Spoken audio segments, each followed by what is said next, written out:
Assalomu alaykum hammaga. Hurmatli bizni kuzatuvchilar. Ayrim sabablarga ko'ra hozir yangi profil ochib oldik. Qor yog'yapti mana Moskvada, gutpa yog'yapti. Obyekt yangi. Obyekt novoy, o'tirib shpun ketyapti.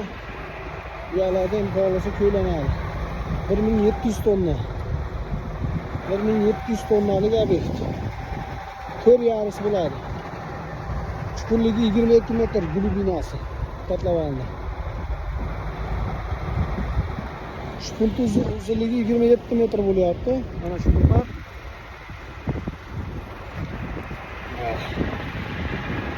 Bizni kuzatishda davom etinglar. Zo'r videolar qo'shib boshlaymiz endi xudo xolasa. Yangi profilda faqat. Mashinaga o'tib eski profilga ham xadimga tiklaymiz, as qoldi. Ayrim sabablarga ko'ra profilimiz bekilib qoldi. Tiklab olamiz xudo xolasa. Sog' bo'ylar, salomat bo'ylar.